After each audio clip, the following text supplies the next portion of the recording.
ಮಾಜಿ ಶಿಕ್ಷಣ ಸಚಿವ ಬಿಸಿ ನಾಗೇಶ್ ನಿಧನ ಹೊಂದಿದ್ದಾರೆ. 1 ವರ್ಷದಿಂದ ಬ್ರೈನ್ ಟ್ಯೂಮರ್ನಿಂದ ಬಳಲುತ್ತಿದ್ದರು. 2 ಸಲ ಆಪರೇಷನ್ ಆಗಿತ್ತು. ಒಬ್ಬ ಮಗ, ಒಬ್ಬ ಮಗಳನ್ನು ಅಗಲಿದ್ದಾರೆ.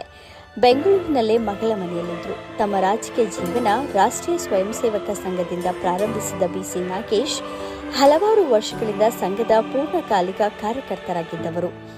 2008-2018ರಲ್ಲಿ ತಿಪಟೂರು ಕ್ಷೇತ್ರದಿಂದ ಗೆದ್ದಿದ್ದರು.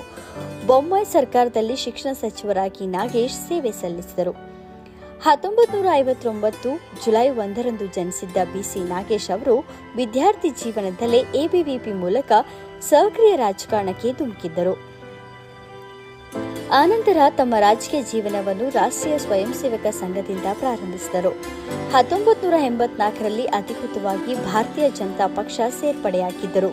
ಬಿಜೆಪಿಯಲ್ಲಿ ವಿವಿಧ ಜವಾಬ್ದಾರಿಗಳನ್ನು ನಿರ್ವಹಿಸಿ ಪಕ್ಷ ಸಂಘಟನೆಯಲ್ಲಿ ಪ್ರಮುಖ ಪಾತ್ರ ವಹಿಸಿದ್ದಲ್ಲದೆ ಪ್ರಾಥಮಿಕ ಮತ್ತು ಪ್ರೌಢ ಶಿಕ್ಷಣ ಹಾಗೂ ಸಕಾಲ ಖಾತೆಗಳನ್ನು ಸಮರ್ಥವಾಗಿ ನಿರ್ವಹಿಸಿದ್ದರು. ನಾಗೇಶ್ ಅವರು ಹಲವಾರು ವರ್ಷಗಳಿಂದ ಸಂಘದ ಪೂರ್ಣಕಾಲಿಕ ಕಾರ್ಯಕರ್ತರಾಗಿದ್ದವರು.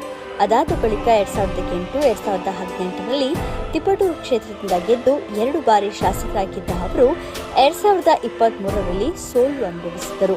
ನಂತರ ಬೊಮ್ಮಾಯಿ ಸರ್ಕಾರದಲ್ಲಿ 2021ರಿಂದ 2023ರವರೆಗೆ ಶಿಕ್ಷಣ ಸಚಿವರಾಗಿ ಸೇವೆ ಸಲ್ಲಿಸಿದರು.